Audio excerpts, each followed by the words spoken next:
Baptist Church Weekly Summaries.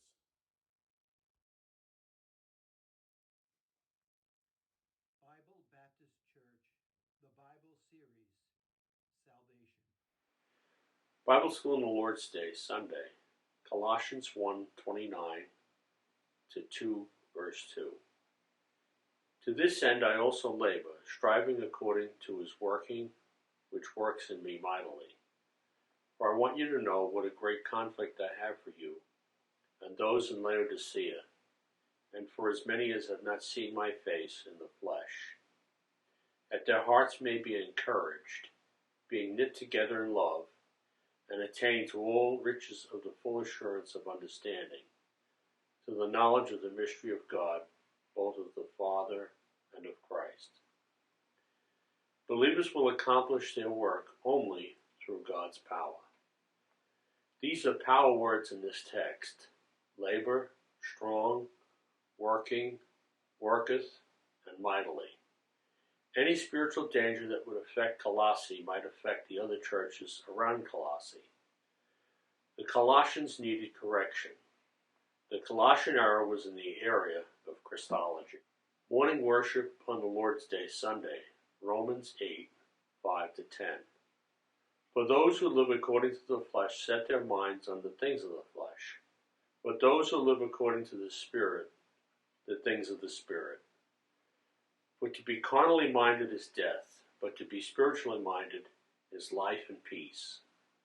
Because the carnal mind is enmity against God, for it is not subject to the law of God, nor indeed can be.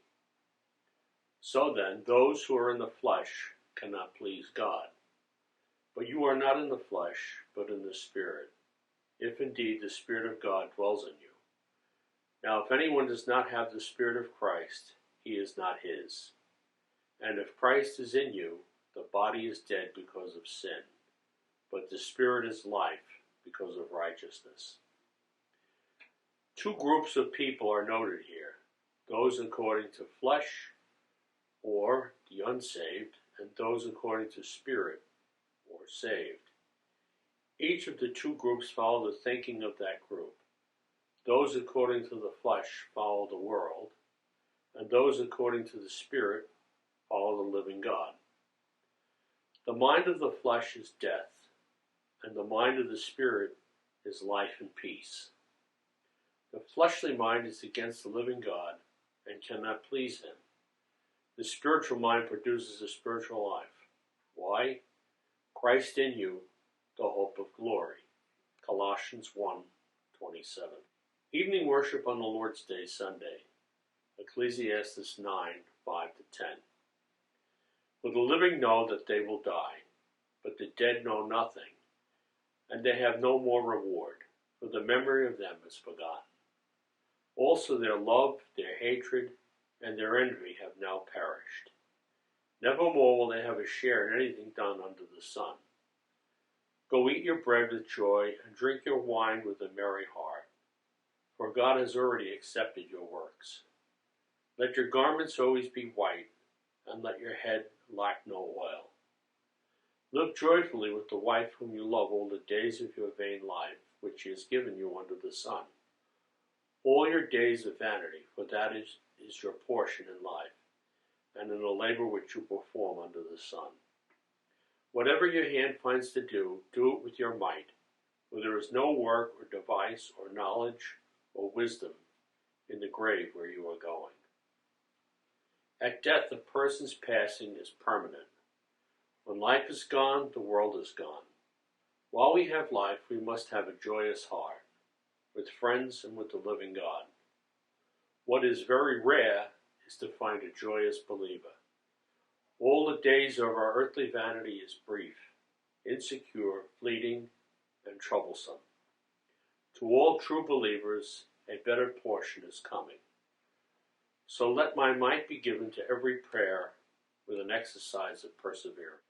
Bible study and prayer meeting on Wednesday, Matthew 21:14-24. Then the blind and the lame came to him in the temple, and he healed them.